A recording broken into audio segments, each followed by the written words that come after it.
evening everyone, it's 4th of June.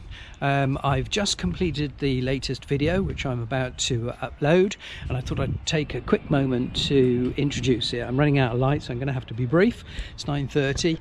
Lovely evening actually, we've got great weather here in Britain at the moment. What I really wanted to talk to you about, by the way, what I wanted to also say is that this idea that coming to the tail end of work, you know, we have these expressions, don't we, tailing off. Well, that's not our experience. Nothing's tailing off here.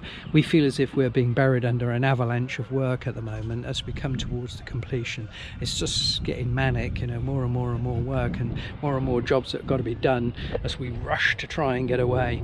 It doesn't look as if we're going to get going until probably the beginning of July now, the other work, but I'll talk to you later about that in the next episode.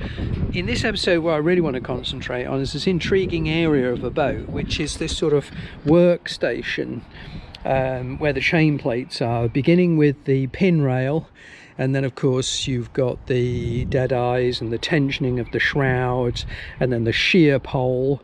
The purpose of the shear pole, I understand, is to stop the shrouds twisting, and then you've got the ratlins, and then you've got the light box, which is our navigation lights, which I've just recently put in. You can see that there. So there's a hell of a lot going on here, really. Now, as far as the pin rail is concerned, I haven't really much to say about that, although there are some interesting and important aspects to it. The pin rail itself is pretty easy.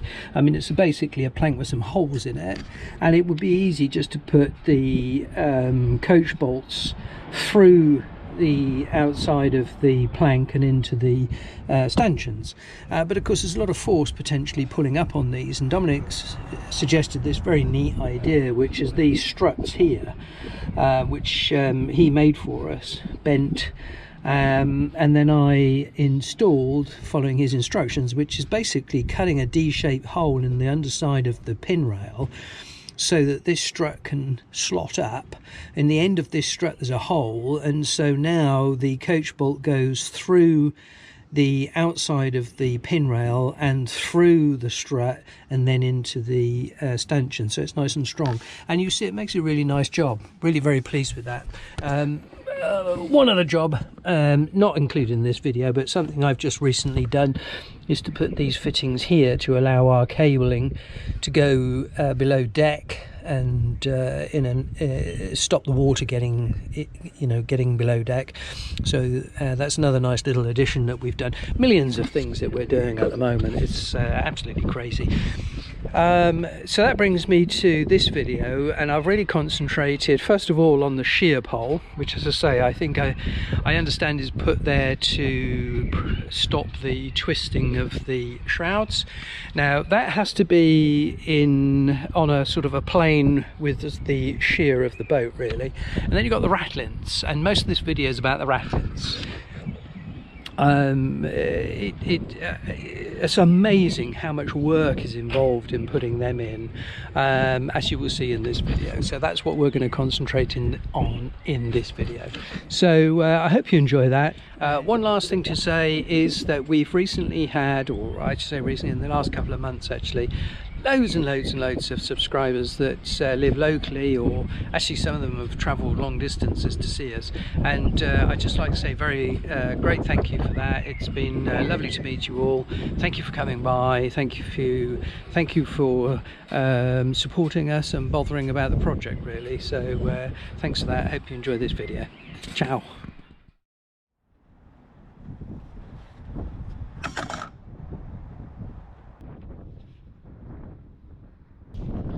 There we go, that's my initial bolts.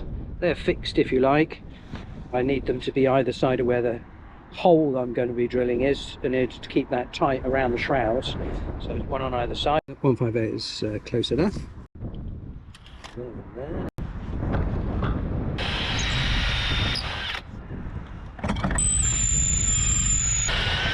Now what I can do now is actually bolt that straight away before I do the next one, because that will of course help hold everything together.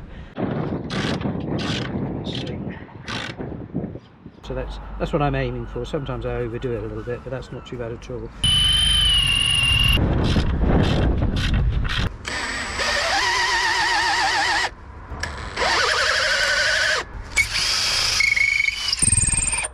the hole I've just drilled will now guide this as it cuts the bigger hole.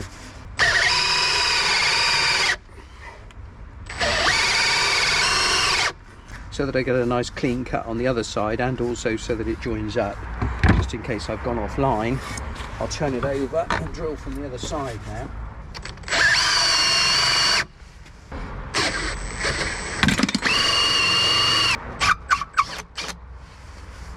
There you go, so we've got nice clean entry and exit holes all in the right place. Thank you, camera assistant. Yeah, I'll get on and do the other two. I can't test it yet because I'll have to unbolt all this, but before I do that I need to drill the other two. So here you go, step one. This is the outside piece, which is the piece I'm going to shape first because it's easier for me to see it, obviously, from inboard. It's been a little bit awkward. I need to get Randy. She's making lunch at the moment, but I'll get her to hold the camera later on. So effectively what I'm going to do is hold it like that and then mark down the side of the shroud to get the shape of the shroud at this point where it's going to fit.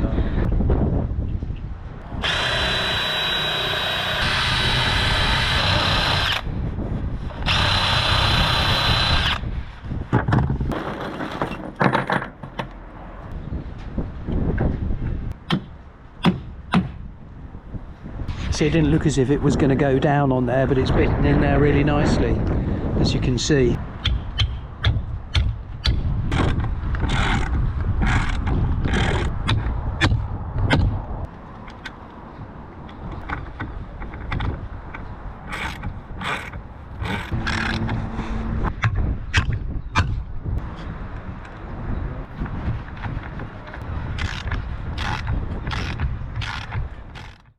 Cut.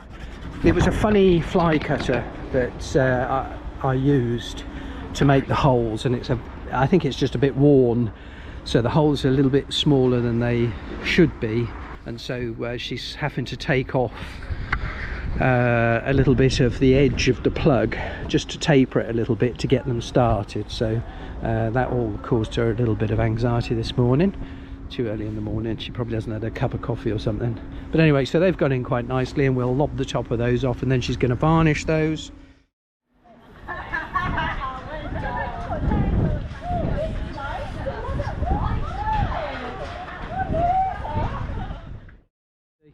And I thought you might like to see it in situ now whilst the sun is shining. It's finished, it's all clamped up, and it's clamped up really nice and tightly. I'm very pleased with that. That's not going anywhere. There you see the shear poles as I showed you when I was making them. So very simple. All I've got to do is put the bolts in there, look, put it on, clamp it up, and it's a good one. Job done. Good morning. It's Monday 15th of May, and I'm just about to recommence work on the RATLINS. I've completed one side, so I'll show you that now. That's the port side there, look. That's all done, and on this side you can see I've done, what, 2/3 of it probably, maybe half of it. Is it, how many sections? 1, 2, yeah, half of it really. Looks more, but so I've done the hard part, really getting it started, and I do it in sections. So there's a wooden one, then 3 rope, a wooden one and 3 ropes, and a wooden one and 3 ropes is sort of like a section. So I've done 2 sections there, look, I've got 2 more sections. So what I'm going to do is try and show you the whole process through by doing a full section. The first thing I have to do is get the measurements. All the RATLINS have to be horizontal with the horizon, okay? They start here where you can see the shear pole is definitely not horizontal with the horizon. You can see the houses behind there, you can see that it's an angle, and that's because the shear pole has to be more or less in line with the shear strake of the boat. Thereafter you have to sort of, between here and the first wooden one, I've done one in transit, so the wooden one is horizontal, and if I hold the camera up there you should be able to see that is horizontal with the houses behind. It's in line with the houses behind, and this one is sort of halfway between the two, the rope one. All the others are in horizontal, they're all in line with the horizon. So once you got started, that makes life a little bit easier. So what I've got to do now is mark the position of the next wooden one, and I've got to put the wooden one in first. I can't build from the wooden one up. I can't put the next rope, the next 3 ropes, and the reason for that is if you do that, you'll pull the shrouds in. So let's look at Josefine's main shrouds. Ratlins are simply rungs, normally made of rope, to provide a means to climb the mast for maintenance purposes. The ends are typically eye-spliced and then lashed to the shrouds.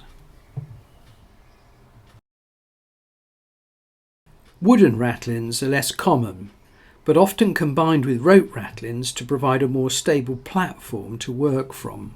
These either overlap the shrouds or, as in our case, butt up to the shrouds. The latter is more complicated, but avoids those nasty ends for sheets to get caught up in. Using a cherry picker to install new ratlins overcomes the obvious problem of not having anything to stand on. Particularly standing on the ratlins themselves distorts the shrouds, making it very difficult to measure up. Putting in periodic wooden ratlins overcomes this problem by providing a stable platform as you work your way up. In our case, we went for 14-inch gaps between the ratlins and a wooden ratlin every fourth step. This proved very efficient. Now, in order to get everything in the right place, what I've done is I've made this template, and the top of them is the next wooden ratlin, and in between the 3 slots represent the rope ratlins. So let's see how we get on.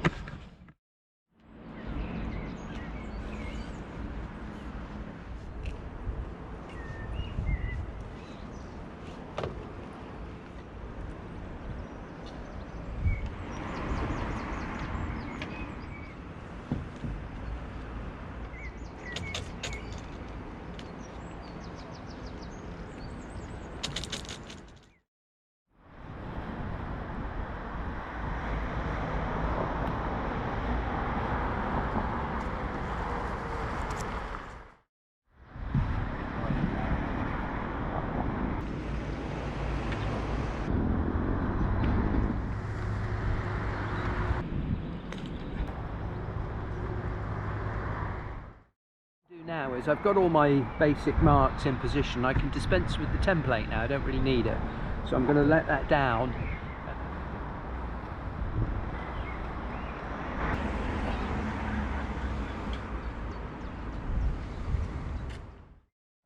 What I'm going to do now is apply more of the self-amalgamating tape above and below the centre mark for that I've just marked for each of the ratlins.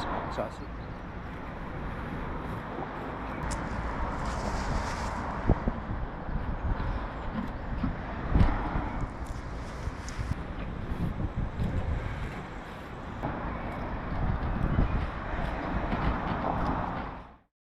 all I've got to do now is measure the gap between the 2 that I've just done, because that's for the wooden ratlin.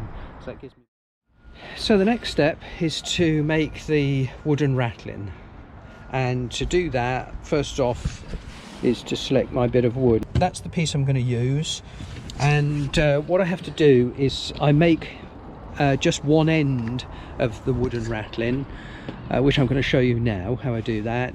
Then I have to take it back aloft, put it in position, tie it into position, the end that I've made, and then I can very precisely mark the centre of the other end, which I can then come back down and make. So it'll all become clear as we go along. So starboard forward and starboard aft. So it's starboard aft that I need. That's the one I'm going to take. That's that one there, look. Now I just mark it on one end. I just put a little line there. Now that line there will be the reference line for when I'm drilling, so I'll be able to see that line there. And then I measure the centre mark, which I know is there. So that's the centre line.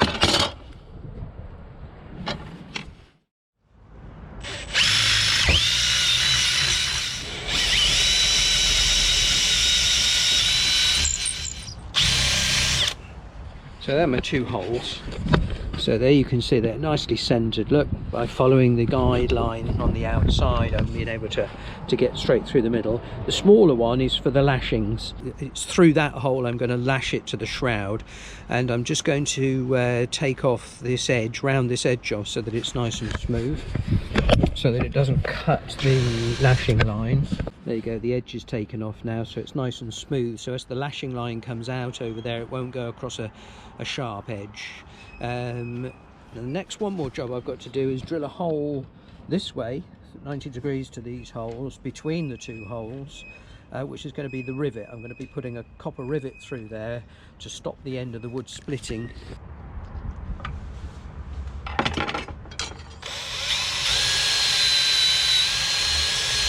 That's the rivet that's going to go through there.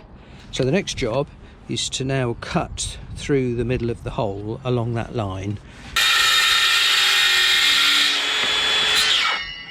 So there you go, it leaves me a perfect notch, 16mm diameter notch, which will notch around the shroud. So all I'm going to do now is just sand off these sharp edges.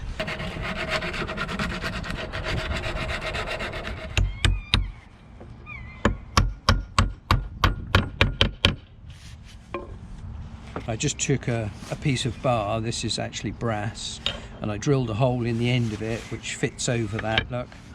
So now I can take my little washer, place that on top, and this will drive it on. See? Make sure it's nice and firmly on. I can now cut that off. Simple enough, you leave just enough, in this case about 1/8 of an inch, I suppose, a little bit more, maybe 3/16. There you go, just the little bit sticking out, which I can now peen over.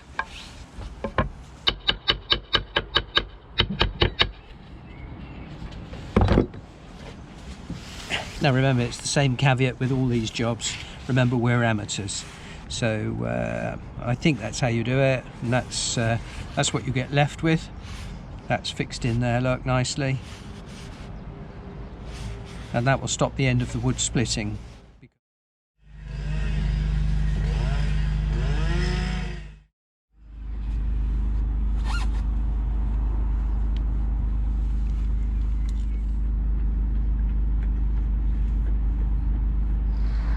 So position one end, I mustn't put any tension on this because I don't want to push the shrouds apart, so it's got to sit naturally. So that's sitting nicely in at that end, and then I hold it where it's going to be on this end without, as I say, entering any forces into it. Just there, and then I take my pen out my back pocket, I can find it, and mark the centre. And as you look at it, when that's in, you'll see this will push the middle shroud back, because the middle shroud isn't going actually through the wood. You couldn't do that, and I could just leave it flat up against it, but just for the sake of minimising the amount that it pushes the shroud out, and also it provides a bit of location, what I do is put a little notch out of that, which I'll show you in a minute, and I need to mark that. So I just mark that in the middle there, look. And I've got the bevel for that as well down below on deck, so all I need is the top mark. So that's my job done there.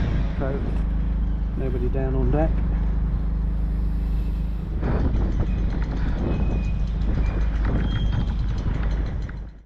And there we've now got our marks. We've got our midpoint mark, and we've got the mark for the other end.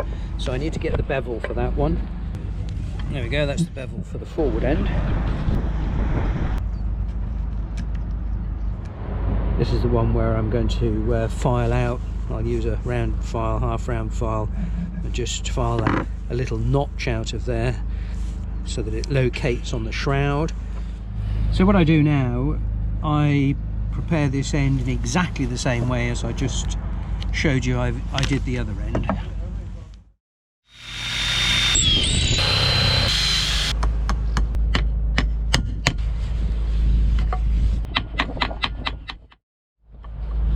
So there you go, that's turned out nicely, look.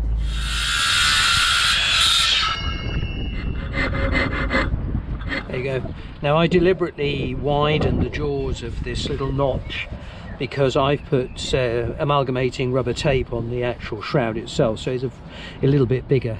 So I don't mind just opening that up a little bit. Right, so that should in theory that should fit straight in. So I'm just going to take off these little pen marks, and I'll do that one as well now. There you go, I've got my little notch in there, look. I don't want to take too much material off, so it is a very shallow notch, just enough just to help it locate in there. So that is now ready to be installed, and then once this is in, we can measure the lengths for the rope ones, and then we can install those. So let's go. Okay, before I go back aloft with my newly created wooden ratlin, I'm going to prepare the lashings. Prepare them down below, taking them out and putting them on. And that's pretty straightforward. You're using this braided rope, 3mm braided rope. So I'm going to need three in total, 3 lashings. I'll measure out 2.5 meters, double it back on itself.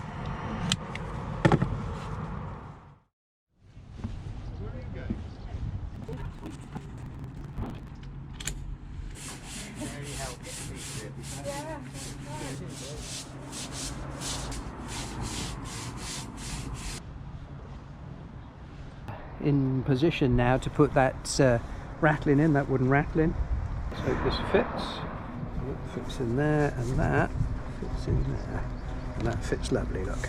I've just tied that loosely off in that end so that I can begin lashing this one. So I take my first lashing out.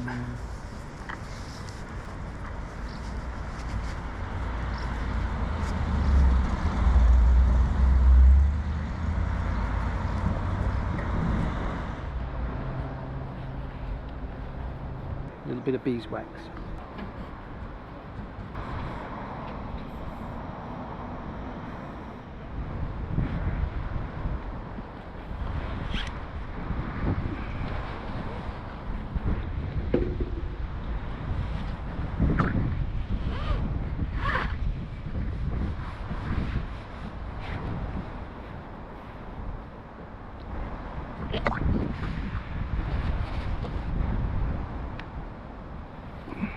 Pull it nice and tight. It's very important that the lashings are nice and tight.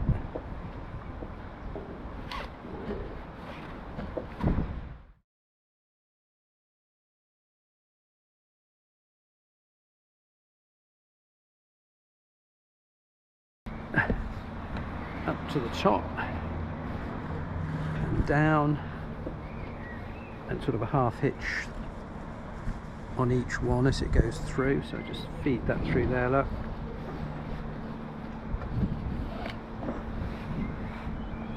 And I can pull down hard on that.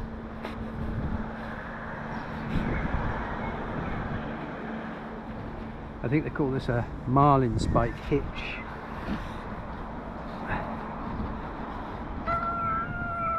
Pull that really tight. The purpose of this particular hitch is because when you pull the marlin spike out, I do there, the knot then disappears and it doesn't slip. So that's that. So then we do that again. Down, around, and again. Just thread that through.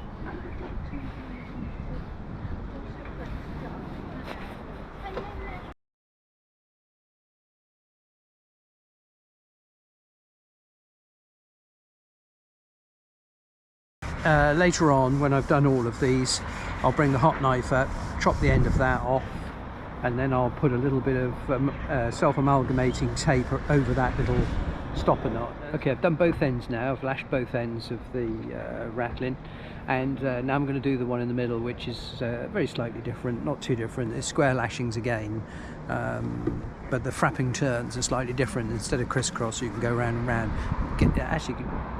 I think you managed to get it much tighter that way. The first thing I'm going to do is just put a little bit of wax on my lashing cord, which I should have done down below.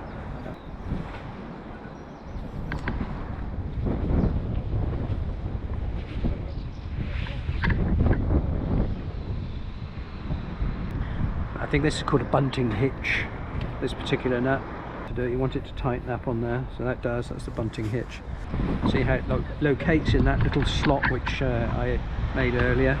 So with this one, it's down and around and back up again. It's a bit easier. You're not going through a hole. So So I can put as many of these as I really want, but 4 I find is enough. Still keep it nice and tight as you go.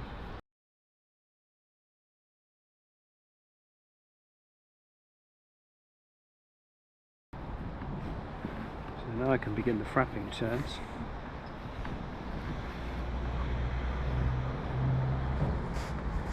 This is where I can get it really tight now.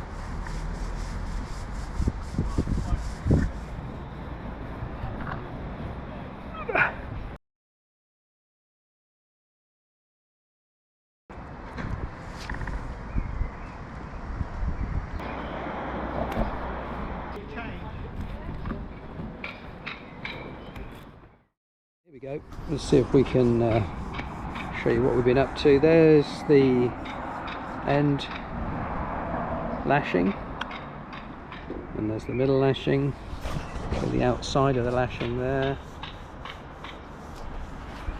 So they have it. So what I've got to do now, I'm going to measure from the inside edge of this shroud to the inside edge of that shroud, and then I'll show you what I do with those numbers in a minute. 20 and a half, 22 and a quarter,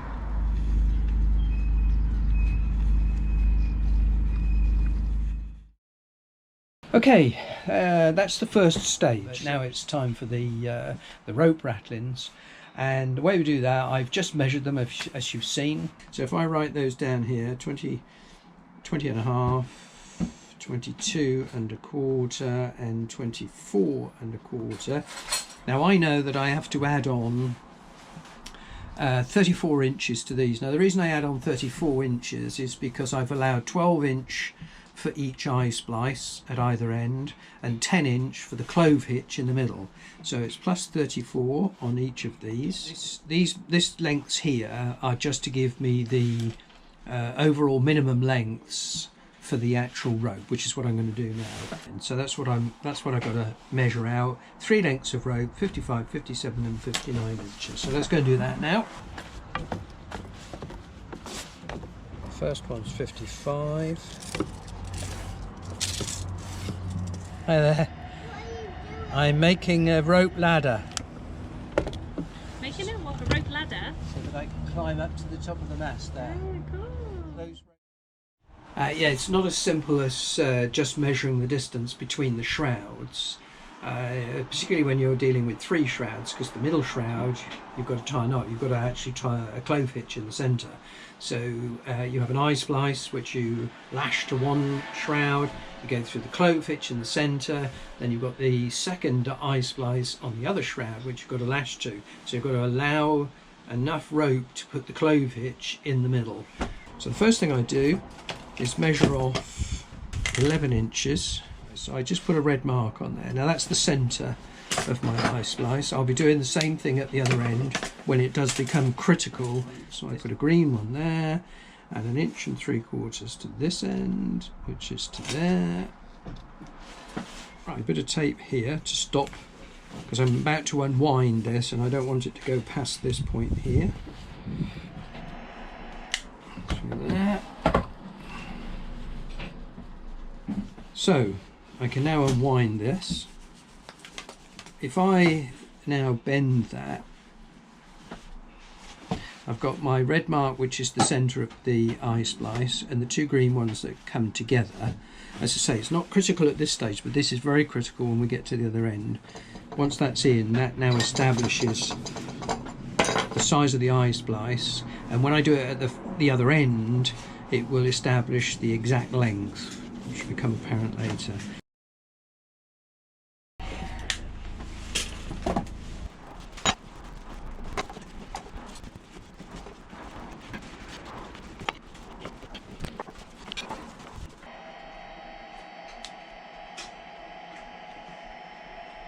So there you go, there's the splice finished. So what I've got to do is just remove this little bit of tape in here. Right. So now I'm going to do that to all the other 3. So I'm going to do all the each rope with 1 splice, eye splice in the end. And I've worked it out through a little bit of trial and error. So it will pull the shrouds in on both sides by 3/8 of an inch. Now, I do that deliberately because I know the moment I stand on them, they snug down and they stretch, and it will end up perfect. So if I was to measure and make them exactly the size of the distance between the shrouds, they'd end up too long and they'd be all baggy and saggy. So 9.5 inches, that's the key. Right. So 30 inches, remember, that's the actual length of the ratlin, not the end, not the distance between the shrouds, because there's going to be a clove hitch in it. Okay, so let's go in now and put a nice splice in that one, and I would take the same technique on all of them. It's because you've already seen the splice being done once, so I'll sit here quietly and get on with that. It's exactly the same technique as at the other end. The only difference is now that it's very critical that I work to these marks, because this determines the length of the ratlin, of course. Catch you later. Go. There it is, finished. I just roll it under my foot on the carpet. Good morning. It's Tuesday 16th. I know I said this job would take a day to do a section, and I haven't finished the section, but that's partly because of filming it yesterday. No shakes, very close to it anyway, so I need probably an hour or two this morning to finish it off. Those were the ratlins that I produced yesterday, so they're going to go on this morning, and in a minute we're going to go up and do that. First off, I'm going to take my lashing material here.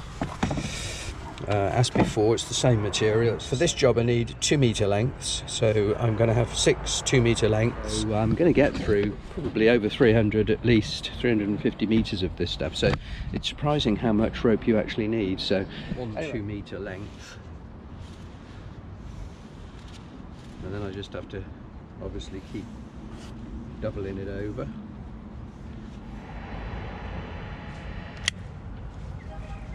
So what I do now, I put a lashing in the end of each one.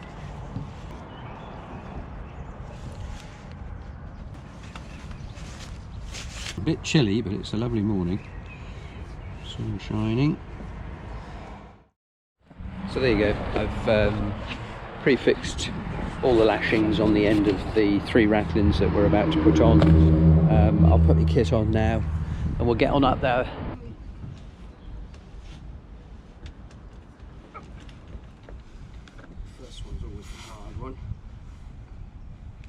Now you can see it's obviously too long, but that's because I haven't put the clove hitch in. So what I do, I want my 1/2 inch gap there, so my clove hitch is going to start there, and I try to do these always the same way, always get it the same way. Rope on the outside to begin the clove hitch, so that you don't get you know, one going one way and the other going the other way as you climb.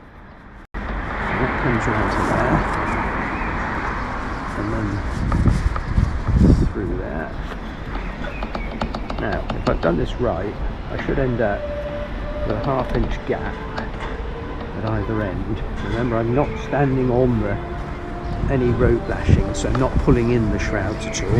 There's a 1/2 inch gap here, look, just going to have to put my finger in, and I've got exactly the same thing at the other end, so that's excellent. Oh, by the way, Tommy gave me a little tip which I can pass on, and that is, if you do find yourself a little bit short here, you can just unwind the rope by 1/2 a turn, give you that little bit of extra, and vice versa. If you're too long, you could just turn it by half a turn and just tighten it by 1/2 a turn. Mine are okay, so I'm not going to have to do that. That's a little tip for you. Thank you, Tommy.